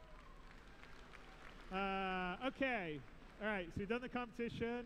Thank you, guys. Thank you very much. We've shown the joysticks. I think now we're gonna start to show you what you'd all like to see. So don't start up just yet because I've got to talk a little bit. You ready to go? You're all good? Everyone's good? Okay, right. Okay, so Arena Commander 2.0, multi-crew ships. It's what we were showing earlier the last couple of days to the press. We're going to show you here. This is a summation of a lot of technology we've been working on, and hopefully when you see it, you will understand why we're kind of excited, because it sort of shows the scope and the scale and everything coming together. I just wanted to talk a little bit about the things that we're doing. So one, we talked about large world. We've talked about the shift to 64-bit floats for all our vector math in the game. So all the locations, as you can see, you know, Arena Commander 1.0, 8 kilometers across, 2.0. We're going to show you a very corner of like a little bit of a map. But yeah, I mean, we can basically do any kind of solar system we want. We do certain things to work inside the GPU, like the camera relative rendering, which allows us to have these 64-bit vector locations, but still have the GPU in 32-bit, which is better for speed. But yeah, we can have huge maps. And so the goal in the star systems is that we don't have any sections or levels. It's not partitioned the same way that you would do in a traditional sort of MMO as you moved around a landscape. The whole star system is there in that scale. Planets are there in that scale. And I think it will make the experience much better for everyone.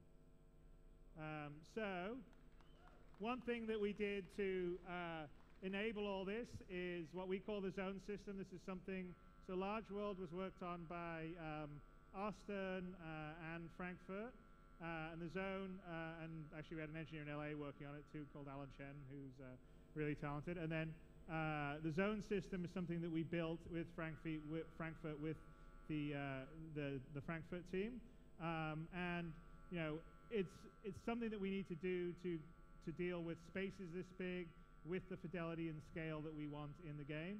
And so we essentially needed a way to be able to deal with variable information density. So in most games, whether it's a first-person game or a cover-based game, you know, you see all these normal games that are on fairly limited scales, and most of their environments are very constant. They've got terrain all over the place, they've got buildings, they've got characters. But for us, that's not true, because we can be in space and there can be nothing for thousands or millions of kilometers, and then you can come across areas of great density. You can come across a big asteroid field, or there can be a big capital ship with lots of rooms and people inside it. So we needed a system that allowed us the ability to essentially parse that data efficiently, render it efficiently, update it efficiently, and also stream it efficiently. And so that's what the zone system essentially is. And the best way to think about it is, we're sitting here, imagine the room that we're in here right now is a zone, and all of us are part of this zone. And of course, this probably wouldn't be very good for rendering, because there's about 2,000 of you in here. But imagine maybe there wasn't 2,000 of us in here. We are a container, and then we're in Cologne, which you could consider another container, and then you'd be in Germany, you can consider another container. And so the way it sort of works in Star Citizen is there can be a planet which is inside its zone, and then we have a space station orbiting it that has its own zone, and inside that space station, the various areas and rooms are different zones. And because of that, it's much easier for us to know what to update, what you see, what you don't see, you know, what to actually stream in informational-wise, which is a key, and also what to update on the network. So it's a key thing for us is streaming, because we don't want to have any loading screens. So we basically want to move around the universe, and so the idea is, as you got close to the planet zone, the data, the sort of graphics, the geometry for the planet information would stream in asynchronously in the background, and then as you came closer to the space station, that would stream in. As you came down to land on the space station, the rooms, the zones inside those would start streaming in. And so that's the way that will allow us to move around the huge world, because we just will not be able to fit everything in memory at once. And so we needed a system that would do that. And so what the zone system does is unify sort of the rendering, the streaming, the updating, and to a certain extent the physics, which I'll talk about here in a second, all into one unified system, which isn't normal in engines. A lot of times engines, the rendering order is handled by octrees, the updates are handled by distances from the player. And so that's a major part. Zone systems in what we're showing. The large world is what we're just about ready to show. And it's a core part that's going to make us be able to deliver the persistent universe and the scale that we've always promised for Star Citizen. The last element is the physics grid system, which we basically we showed a very early sort of prototype last year of it, but it was very limited. We were sort of locked inside the constellation. We couldn't really do that much. Now it's fully systematic in the system. You can enter, leave these zones, and basically it's local physical worlds that you can simulate. So when you're inside a ship, and it's moving around, you're relative to the ship, and you can be moving around doing whatever you want to do inside that ship while other stuff's happening out in space. And so that allows us to sort of have different physical simulations all happening in the same space, and it's very important for what we need to do if you want to have that dream of walking around a ship while it's flying, looking out the window while seeing other people do stuff. So that's what the physics grid system does. So it's the foundation of the persistent universe. And so, I think it's no secret that, crewing a multi-crew ship's one of the big dreams I've always had, like properly, not being locked into a seat, just to be able to move around, and that sort of flying the Millennium Falcon with your friends kind of dream, at the fidelity that we're trying to build here in Star Citizen. And, go out and fly with your friends in a sort of more sort of team weight basis. What we're going to show is the sort of first prototype, well, not prototype, it's basically the working version of multi-crew. And this is what we're aiming to deliver to you guys later in this year, hopefully right after CitizenCon. So that's our goal. We'll see what happens. But we have all the pieces. We're not cheating anything, which, by the way, I have 10 people on stage here. We have 4 more people that have joined us. So I have Jason from the Frankfurt office, who's our lead cinematic animator. You already met Liam, who came out earlier. Etienne, who's a stalwart supporter, and he helped demo last year, so he's one of you guys and helping us out. And Stefan, who is one of our senior audio engineers here and responsible for a lot of the really great sound effects that you've heard in the game. So we have 10 people. We're all running this live in Large World. So this is it. This is the dream. Right, back. Okay, come on. Jared, switch, please. All right, so we're starting. This is Andrew, who's Red One, and we're hanging out in our quarters, having a cup of tea or coffee.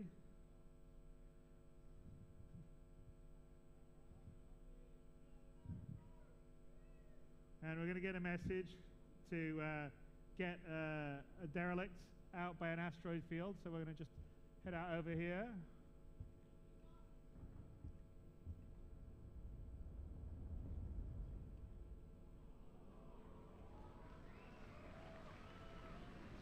And so we're hanging out at Ceylan Station. So we're in orbit around the moon of Ceylan there. You look over to the left here, that's the gas giant that the Ceylan orbits around in several other moons. It's about 182,000 kilometers in our game space. And this whole space station is set up as a zone system. And so I think it's a couple of kilometers long, but let's walk out and meet, let's put our helmet on.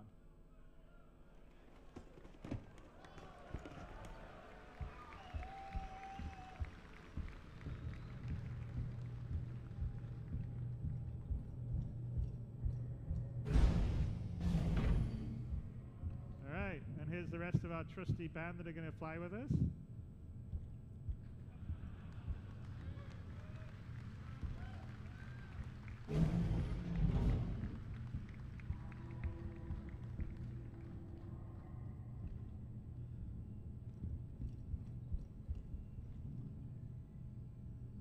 So, Crusader Industries, Ceylon Station, let's head to the airlock to load up in our ships. As we go along, Andrew Red One can sort of show us, look out the window and sort of see the size and the scale of the space station that we're in.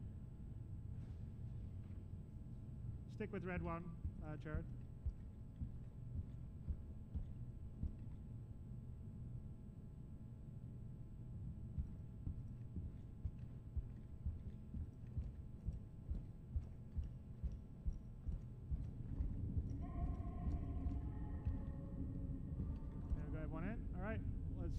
Go through the airlock.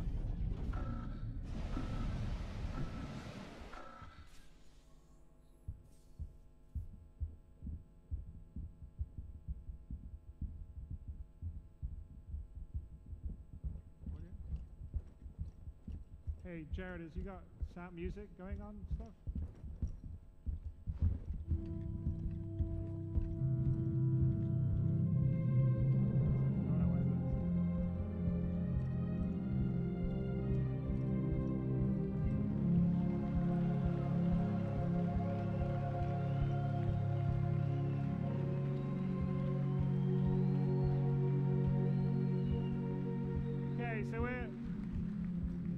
Take 3 ships on this mission to search for a derelict retaliator. One, the Gladius, which Dan, Red 6, get into over here.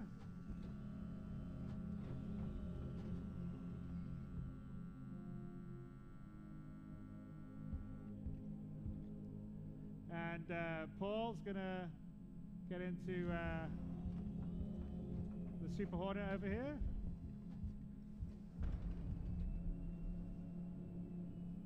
So we're switching live between all the players we have here. Our 6-man red team's over here.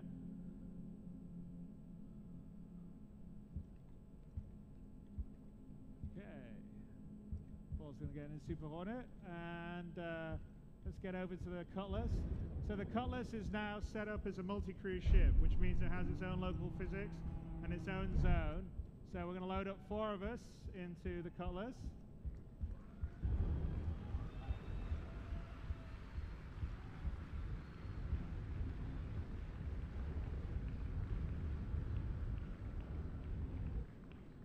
You can see Paul taking off in the background there. Let's close our back door.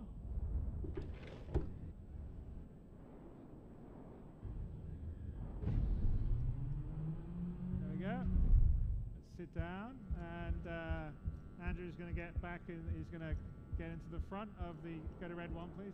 Get into the front of the.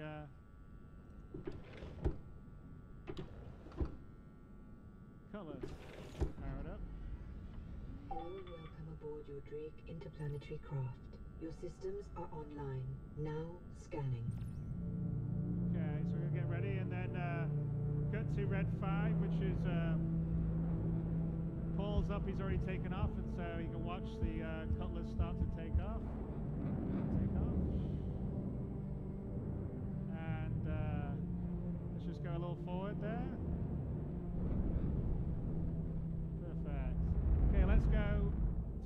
Let's go to Red 1 on the front. Let's go out to the front view so we could just show something. Turn around to the front, down.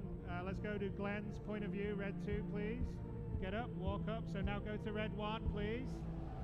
Go to Red 1. There you are. You see Glenn in the middle there looking around. Now, we're going to start to roll. Roll the system. Okay, let's go back to Red 2. Back to Red 2's point of view, please.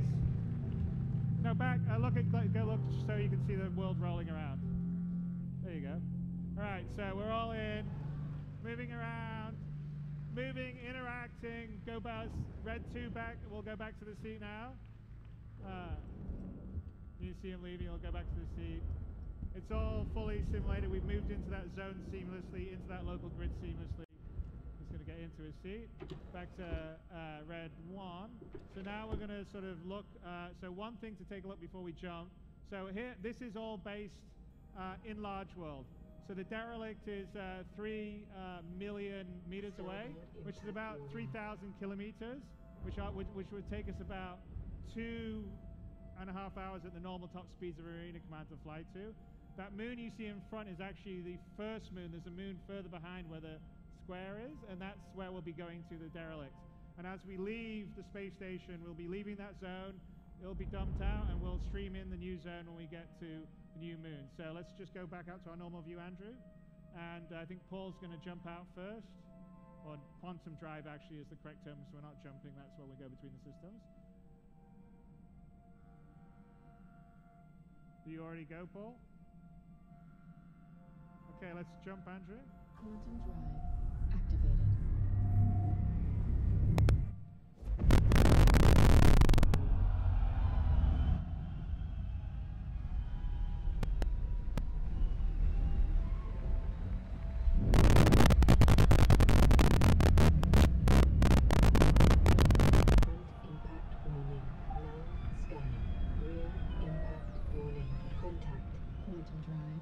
Deactivated. Port impact warning.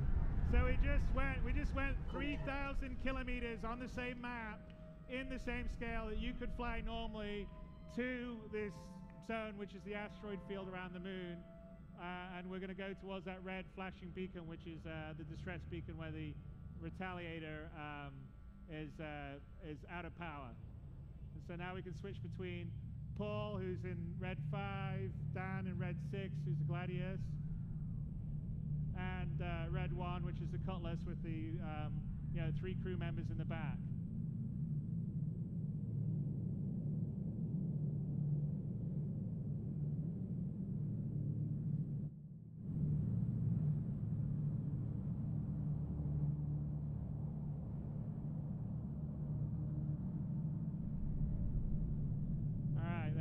So on the red 1's view, you can see the Cutlass sitting out of power there. It's been part of a battle. It's had one of its turrets shot off. Front impact warning. Stay with red 1, please, Jared. Warning. Overhead impact warning. Okay, you in position, Andrew? So, okay, let's, on this thing, red, who's opening? Red 3, right, Ben? You're going to get up? Let's cut to red 3, please. Cut to red 3. There you go. Okay, don't open the door just yet. All right, so, Glenn, you're going to get up too, probably in the back. Yeah, you get up, ready to go? So we're all in our little zone. Let's go back to the, look back at the door. Ben? No, sorry. Jared, back. Stay on red 2, thank you. Or red 3. Okay, yeah, stay, that's fine. Okay, Ben, open the door, please. Okay, cut to red 1.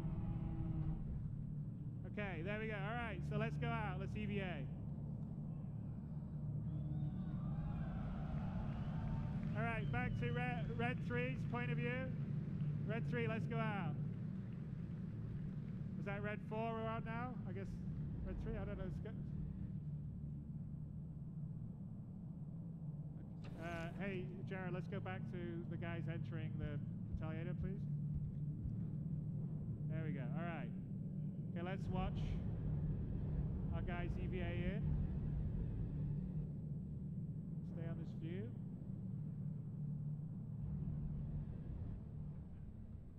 Okay, cut to the view of, exactly. So we can cut out to the other view in a second. We get in here.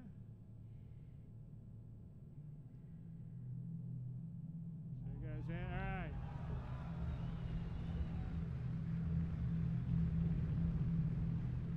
Look at that.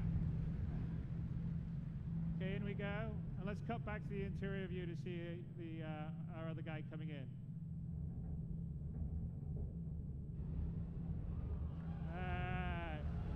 Okay, let's go back out to Andy, red 1. I think you need to get in, right? Let's go in, red. So we're going to go in. We've got to figure out where to get the gravity on in the ship.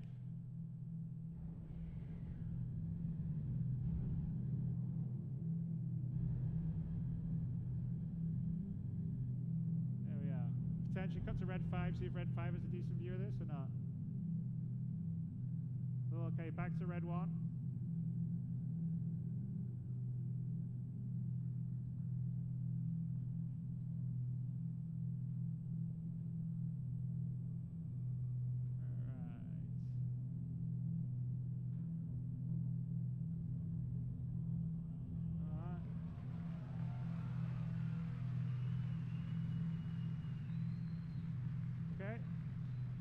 turn the panel on. This is going to enable the gravity in the Retaliator. Go back to the... Well, okay, it's going to be easy. The gravity's going to come on in a second. We cut too soon. Now we got gravity on. Andrew, you're going to go... So let's go and restore power in the Retaliator. So we need to restore the power as well.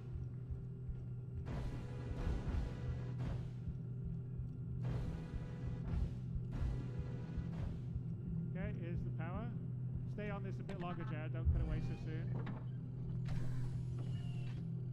Okay, now you can cut. There you go. Okay, we have power. Andrew's going to go. Is this you, Andrew? Are we on red one now? Here we are. I'm losing track. All right, let's man up the ship. We got the power back on. We need to turn the engineering station on. Who's on the engineering station? So red 3, okay. So we can. So this is an example of one of the multi-crew stations where we can change the various powers and radar stuff. If we have the weapons online, we can. We'll cut back to this when we get in the sheet. There we go. The weapons are online now. Turn them online. Turn the weapons online for everyone. Perfect. Okay, there we are. That's getting up into the... and Aaron's getting down the cockpit. Let's see someone enter the cockpit. That would be either red 4 or red... There you go. Perfect. Okay, let's stay with the... oh, he's going to go down underneath.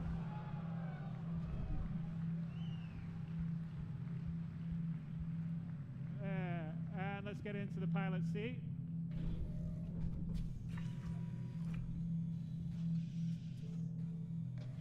So again, this is its own zone. It's using its own local physics. We transition seamlessly out of space, from the Cutlass into space, from space into this ship. Okay, now let's just take a look around for a minute here. Let's go out, cut to the outside, Andrew. Just cut to the outside. There we go. We can sort of see now that we're moving the turret, like move around. So that's Glenn, red 3 up there. We got Aaron down in the turret in the bottom. Now, so we've got our Cutlass, but somewhere else in space we have the blue team in a constellation. Okay, let's cut to blue 1. Quantum drive activated. Blue 1, Jared. Blue 1, please. Scanning. Bogey. So they got wind of the same derelict Retaliator. Quantum drive deactivated. Now let's cut between exactly. We've got a couple of turret gunners and a co-pilot who can manage the weapons and do energy and shields while the main person's flying. Up, sneak attack the Cutlass. Back to red 5. Let's see this. Red 5. Boom. Cutlass has just gone up in smoke. All right, let's get into a fight.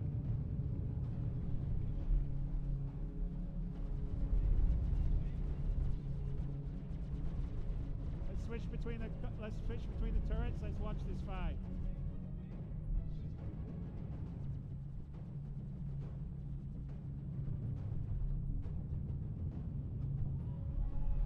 Okay, let's...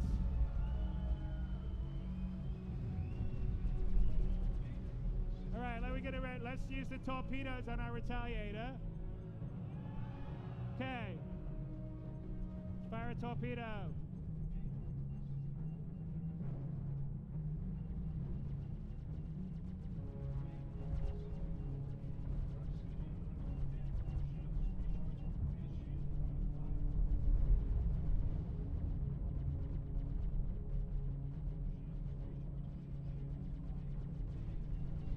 Another torpedo, maybe?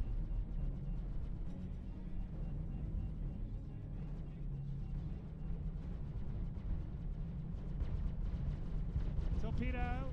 We're gonna... You got another torpedo, Andrew? You got no more torpedoes?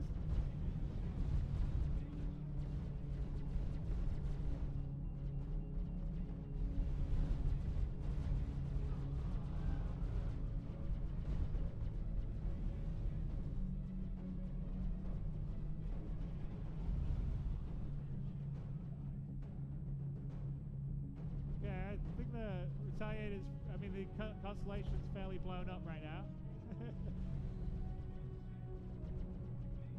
Do you not? You have no more torpedoes?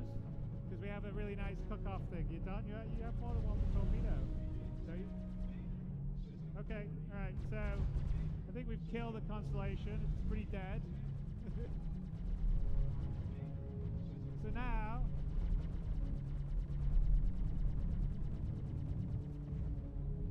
What's that? Yeah, no, we're going to quantum drive away. All right, so I think we've beaten up the Constellation plenty.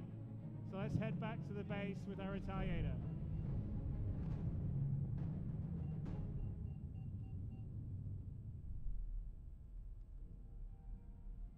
Is quantum gone for you?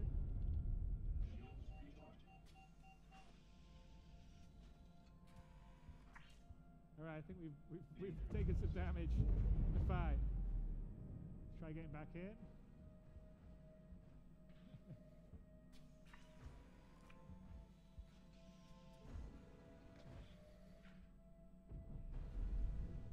Aegis combat assist activated. Systems green. Can you go to the engineering station to check if something's on? You can switch on.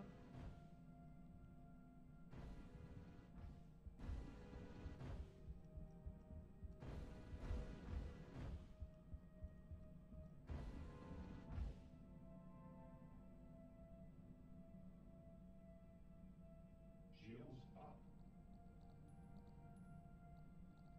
Engines offline. Okay, let's try going back to. Okay. Engines. We can't. Okay, let's cut to red 5 then. You can't jump. So it's every time we jump except for this demo. I guess we had too many hits on the Retaliator. Like you can't fly on the stuff. Your systems are dead, right? Okay. All right. Well. Oh well. Let's have Paul land back.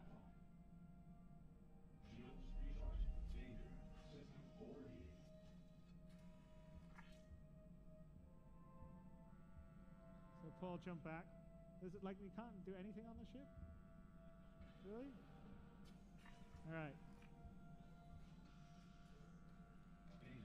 System overheating.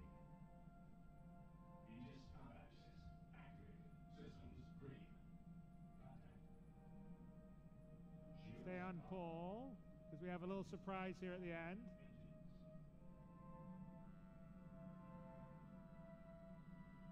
Okay. And cut to Gladius Red 6 to see his view.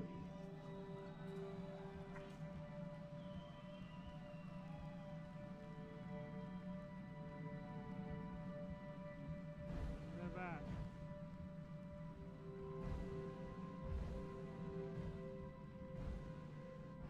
See, there's like nothing on the. I can't believe it. And there we go.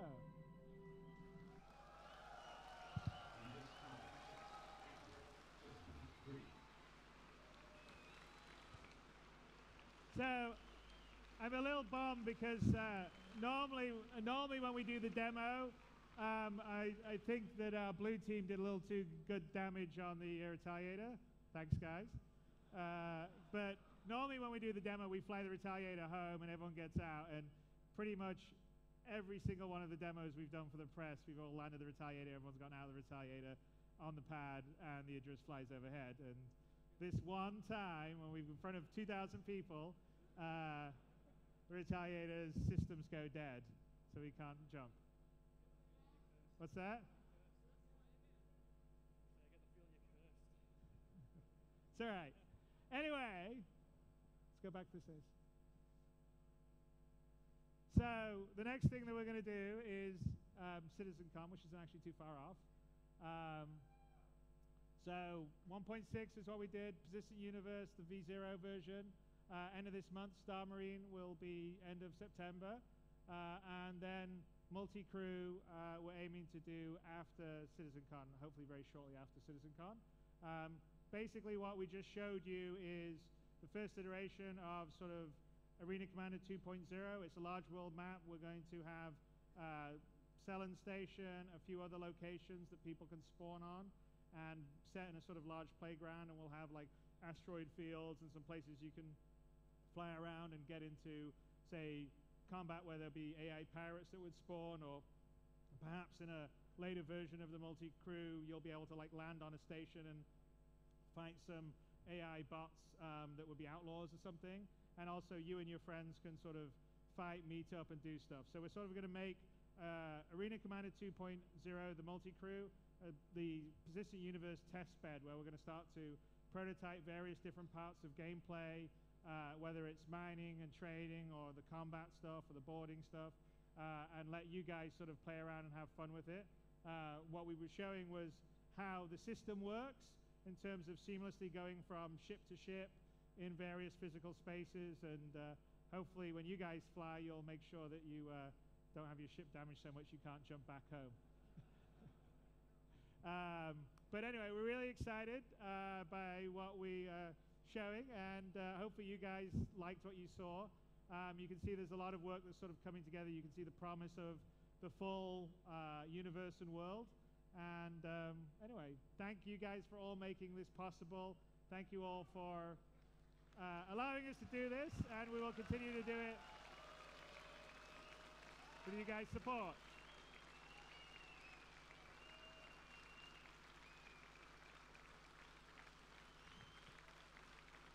I think you should thank the guys here. You guys should make a stand. For the guys. You guys get up. Yeah, thank you. Thank you guys very, very much.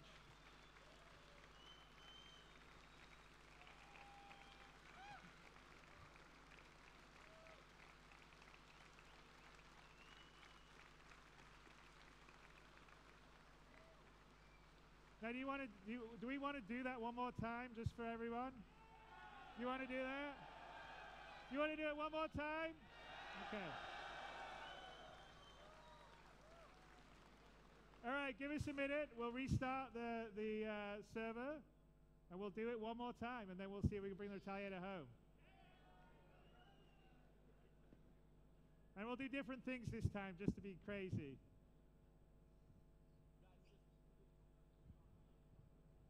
What's that? What's that? No, full combat. But we just do it. Just make sure they're not. I think they shouldn't shoot the Retaliator because they basically damage the Retaliator. So guys, go easy on the Retaliator this time. What's that? Yeah, Etienne.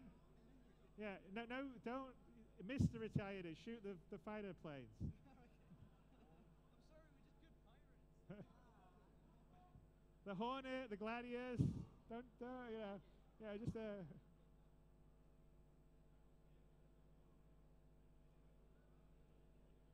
good to go? Yeah, let's get it going.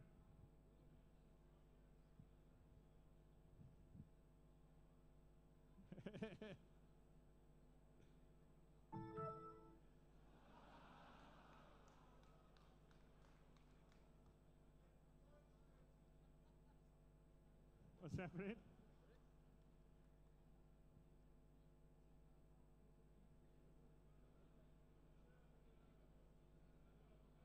Okay, ready?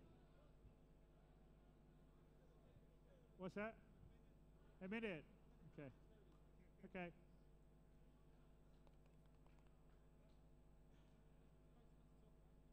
Like what? I could have a drink while we were waiting. I'll be good.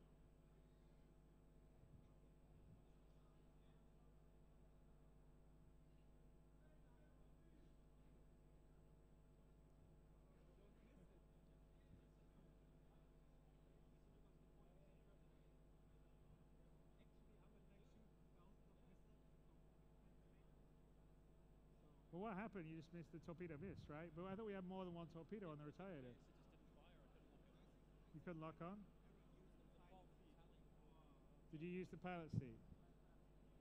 Okay, stay away from the pilot seat.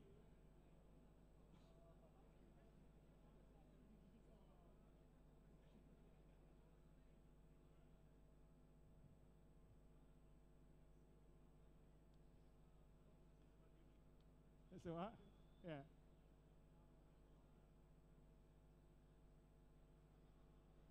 All right, you guys all need to do different kinds of emotes when you see them now. You do different emotes. I'll let you guys do it differently. We don't need to, we can play around a bit, but. Yeah, we'll go faster this time. Jared, you can freestyle based on what's happened. Because I've shown off some of the stuff, so. Yeah. Jared can freestyle.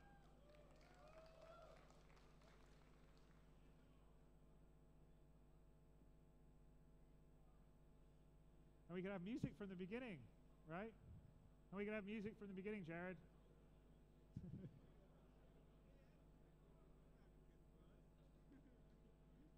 What's that?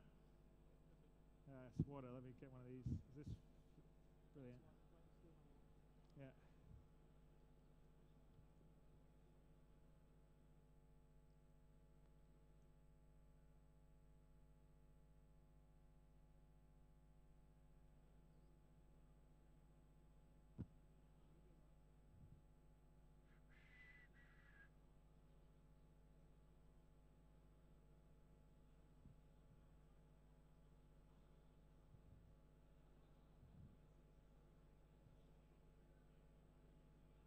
Hey Paul, we don't have do we have Texas streaming off or on?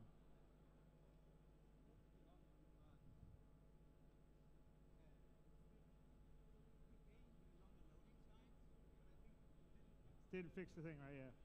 Okay, are we all good? It looks like we're all up now. Red's good. Is blue? Blue's good. Yeah. Okay.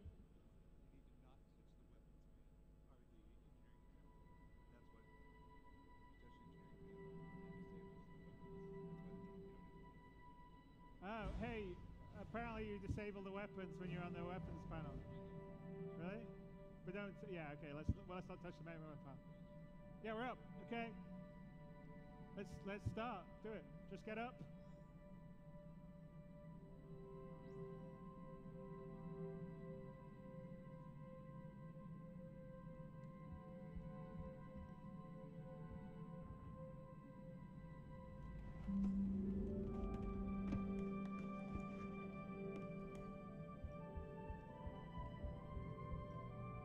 Still take your time, Andrew. Don't like hurry it too much. You know, enjoy the sights. Take your time. Otherwise, you'll miss it if we do the thing later on.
I'm getting lost. Welcome aboard your Drake interplanetary craft. Your systems are online. Now scanning.